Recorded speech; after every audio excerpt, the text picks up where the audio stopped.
क्या बोला है नेक्स्ट एमसीक्यू में, which pair of the following forces will never give the resultant force of 2 Newton.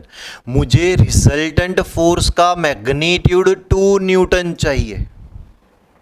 तो हमें जो 4 ऑप्शन में 2 अलग अलग पेयर दी है, कौन सी पेयर ये 2 न्यूटन फोर्स प्रोड्यूस नहीं कर सकती रिजल्टेंट?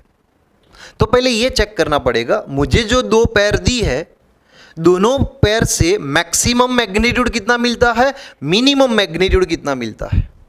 अगर ये वैल्यू मैक्सिमम एंड मिनिमम के बीच में है तो वो पेयर से ये फोर्स गेन किया जा सकता है। जैसे कि फर्स्ट ऑप्शन में क्या बोला है,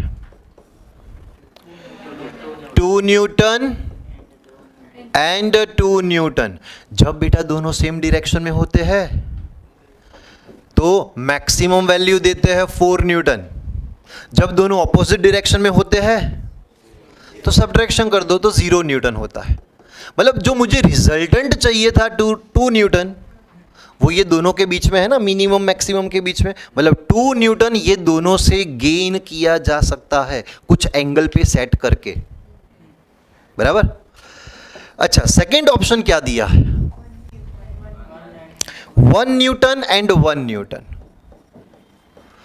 1 न्यूटन एंड 1 न्यूटन, बराबर।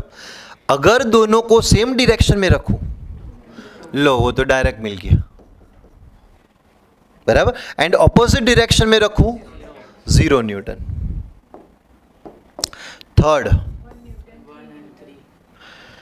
1 न्यूटन एंड 3 न्यूटन, दोनों को सेम डायरेक्शन में रखूं 4 न्यूटन, ऑपोजिट डायरेक्शन में रखूं 2 न्यूटन। चलो 2 न्यूटन तो यहां भी मिल गया डायरेक्ट। फोर्थ पेयर देखो, 1 न्यूटन एंड 4 न्यूटन, दोनों को सेम डायरेक्शन में रखो तो टोटल आपको मिलेगा 5 न्यूटन।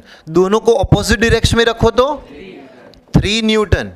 मतलब बेटा ये दोनों फोर्सेस से मिनिमम फोर्स मिलेगा 3 न्यूटन का, मैक्सिमम फोर्स मिलेगा 5 न्यूटन का।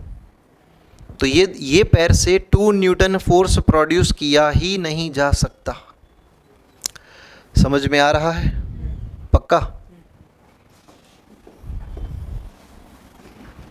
ओके।